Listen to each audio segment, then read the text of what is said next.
Have you ever wondered what happens when a pure heart is crushed by abandonment? What if the most feared villain is, in reality, a distorted reflection of a society that failed to embrace them? Prepare to delve into the shadows of the human psyche and understand how pain and neglect can mold an individual until they wish for the entire world to feel the same devastation they experienced. This series will explore the deep layers of what leads someone to become what Tomura Shigaraki became, questioning the foundations of social responsibility and the consequences of negligence. In the vast and complex universe of My Hero Academia, society rests on a central pillar, the manifestation of superpowers, known as quirks. From an early age, children are categorized, and often, their identities are rigidly defined by their abilities. It is in this landscape of heroism and villainy that the story of Tenko Shimura, the future Tomura Shigaraki, begins. A boy who, despite his fragile appearance and childlike innocence, carried the weight of a family with a heroic legacy, yet, paradoxically, neglected his most basic emotional needs. Tenko's home, though physically present, was an emotional void.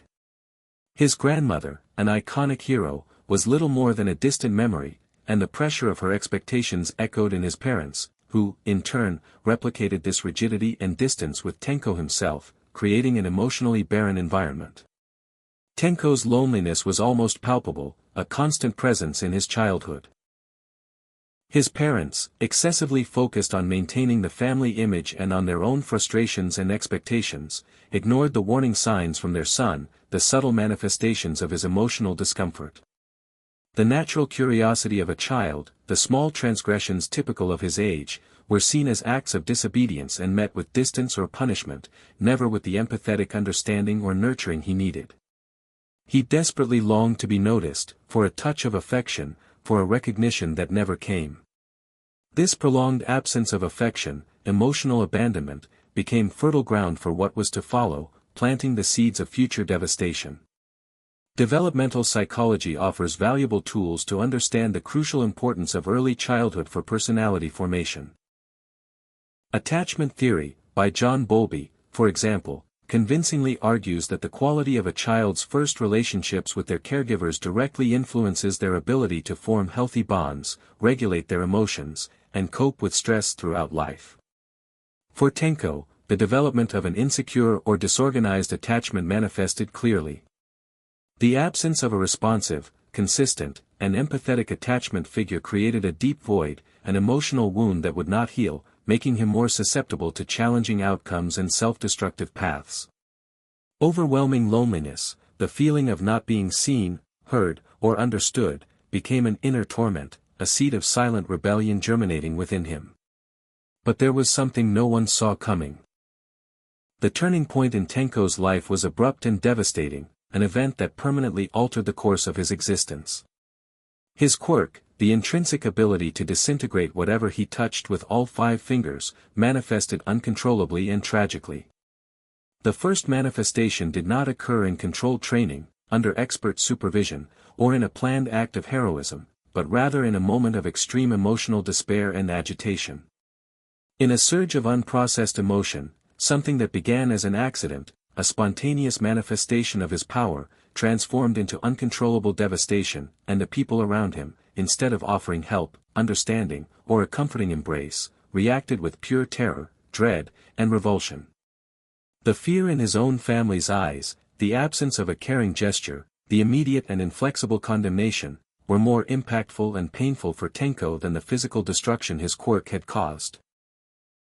This event, known in psychology as acute trauma, not only physically scarred Tenko with the consequences of his quirk but also profoundly shook his emotional and psychic structure. The quirk, which should have been an innate part of his identity, or a tool for good, became an instrument of his own isolation, a curse that pushed him away from everything. What was meant to be a manifestation of his power became a catalyst for his deepest pain and exclusion. Overwhelming guilt and dread settled in his mind, and the absence of emotional support from his parents, who should have been his safe haven and source of comfort, dramatically intensified his feeling of abandonment and hopelessness. Tenko's transformation into something beyond a wounded child began at that exact moment. The imposed isolation, overwhelming incomprehension, and consuming guilt became deeply rooted in his psyche, eroding his identity. The inability to process what had happened, the lack of empathy and nurturing he received at such a critical moment, inexorably pushed him into an abyss of despair and disorientation. Modern psychology shows us, through numerous studies, that exposure to traumatic events without adequate emotional and psychological support can lead to significant disorders, such as post-traumatic stress disorder, PTSD, where the individual may re-experience the traumatic event, feel emotionally numb, or exhibit self-destructive and reactive behaviors. In Tenko's specific case, the lack of intervention and support transformed the initial trauma into a vicious cycle of rejection, rebellion, and, ultimately, a search for control through destruction. His mind, once receptive and vulnerable, began to develop harmful defense mechanisms and distorted thought patterns.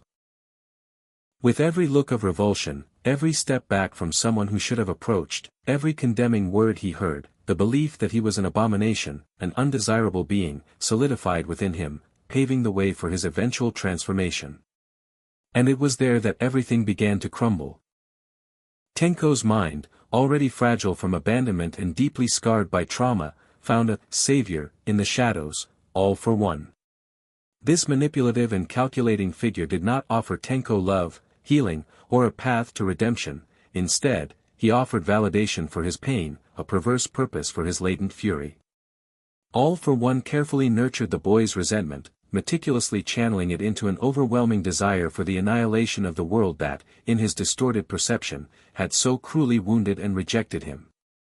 Little by little, Tenko Shimura began to dissolve, emotionally disintegrating, giving way to Tomura Shigaraki, a name that intrinsically evoked the idea of disintegration and suffering, a dark reflection of his new identity.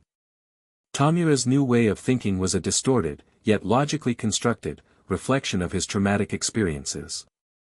For him, the world was intrinsically flawed, hypocritical, and therefore deserving of being reduced to dust. His words and actions revealed a complex and disturbing inner logic, that destruction was the only form of purification, the only way to free himself from the overwhelming pain that consumed him. He saw heroes as false idols, mere symbols of an order that had ignored him, society as an oppressive and illusory structure, and rules as shackles that prevented true freedom and the catharsis he so desperately sought. We can liken the evolution of Tomura's mind to a complex system that, instead of seeking balance and homeostasis, becomes a chaotic system. Chaos theory in dynamical systems suggests that small variations in initial conditions can lead to completely unpredictable and divergent long-term outcomes. In Tomura's case, the slight deviation in familial affection, the lack of support at the moment of trauma, and all for one's manipulation were the small variations that led him down a path of unprecedented anarchy and destruction. Tomura's distorted mind was not random. It was a logical, albeit perverse and dark, structure built methodically upon the solid foundations of abandonment, resentment, and rebellion. He became a master of manipulation and strategy, constantly seeking ways to destabilize the established order and to inflict maximum suffering. His calculating coldness and apparent lack of empathy were, in fact, defense mechanisms forged by intense pain, a meticulously constructed armor to protect the lost child who still existed within him, fragmented and traumatized. He reveled in disorganization, in the fear he inflicted on others, for it was a way to feel control, to reverse the overwhelming powerlessness he had felt for so long in his childhood. But the true monster was still dormant, awaiting the moment of its full manifestation. Tomura Shigaraki's point of no return was not a single, grand isolated act, but rather a series of deliberate choices and catalytic events that irreversibly cemented him on his path of annihilation.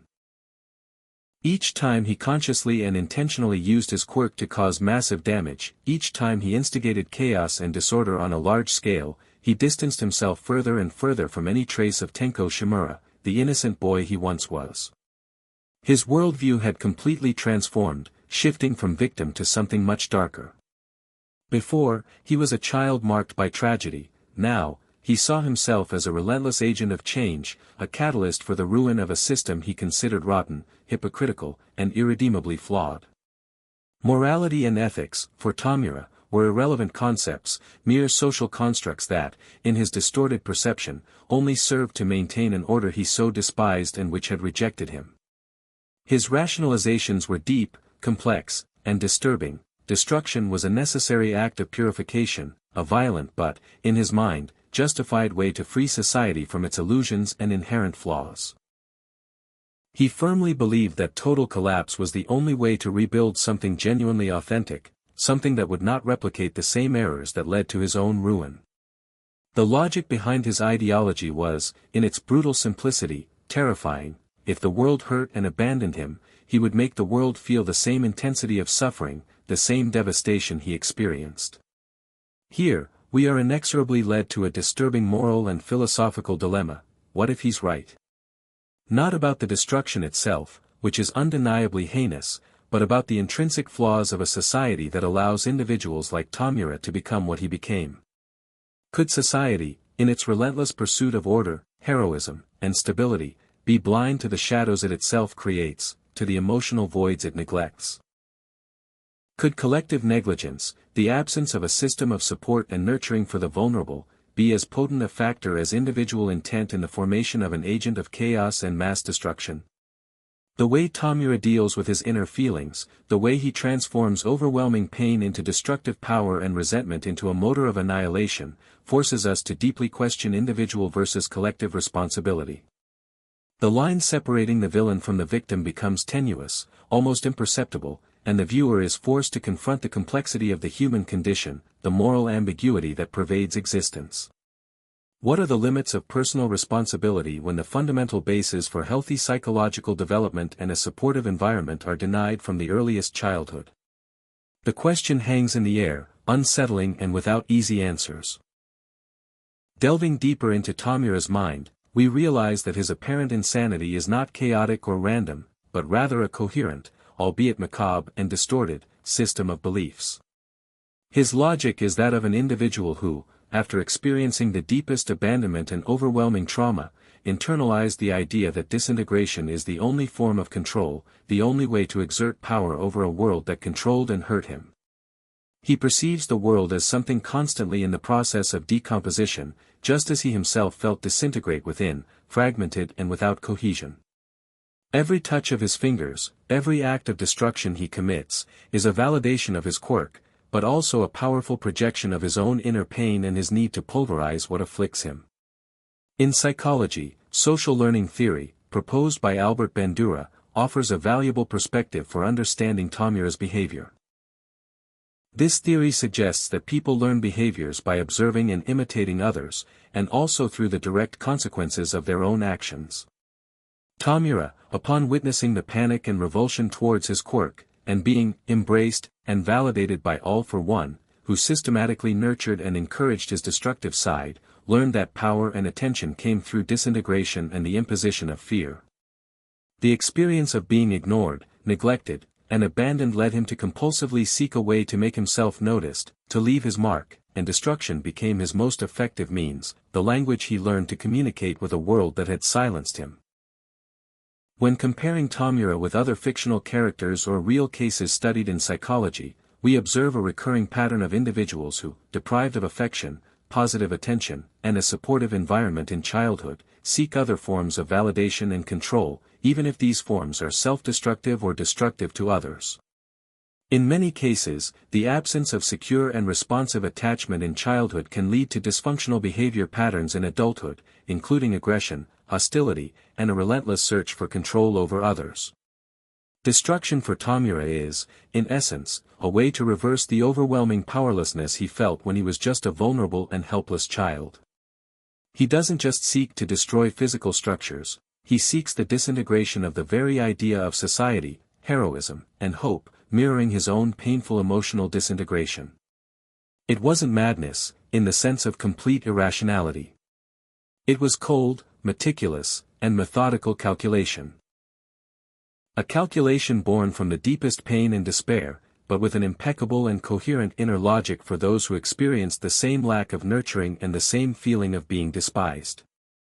Tomura's mind, in a way, is an amplified mirror of the fears and failures of society itself, a dark reflection of what can happen when empathy is neglected in favor of superficial order and the maintenance of a facade of normality. After Tomura Shigaraki's passage, the world of My Hero Academia was never the same. His incursion left not only physical ruins and scars on the urban landscape but a profound shaking of social structures, people's trust in their leaders, and, most importantly, the very idea of security. The shocking revelation that such a relentless and destructive villain could, at his core, be an abandoned and traumatized child, generated an uncomfortable and persistent questioning of society's responsibility as a whole. How does this villain, with his history of pain, shape the world around him? He shapes it through fear, yes, but also through a forced reflection on the deep cracks in the foundation of hero society, which for so long boasted of its perfection. The consequences of his actions are not limited to the physical destruction of buildings and cities. They extend to the collective psyche of the population, generating an overwhelming wave of insecurity, distrust, and questioning.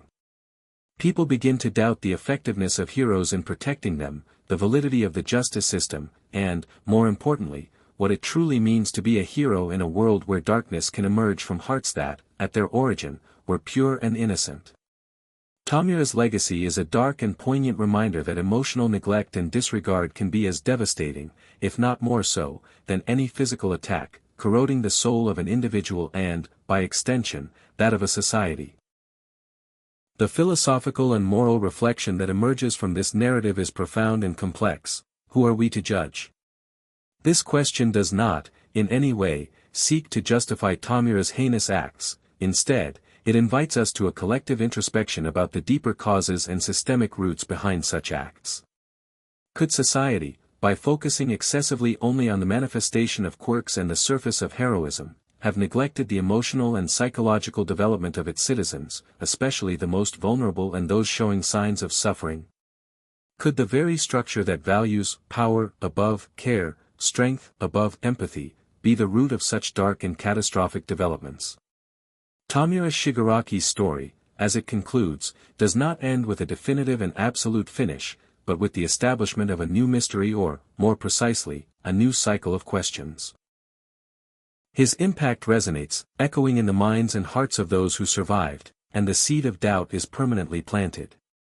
The vulnerability of the system is brutally revealed, and the question hangs in the air, unsettling and without easy answers, but perhaps, he wasn't the last. What happens when another child is abandoned, neglected, and traumatized, without the necessary support and emotional backing? Who will be the next to channel their deepest pain into a wave of disintegration, bringing chaos and destruction to a world that failed to embrace them? The cycle of suffering can repeat indefinitely, and the responsibility to break it ultimately falls on society as a whole. Tomura Shigaraki's journey forces us to confront an uncomfortable and painful truth. Massive destruction can be born from the deepest abandonment, and the despair of an uncherished child can manifest into an overwhelming and unstoppable force. His story is a dark lament, a poignant reminder that true darkness does not always reside in an inherently wicked heart, but rather in one that has been crushed, neglected, and ultimately distorted by pain.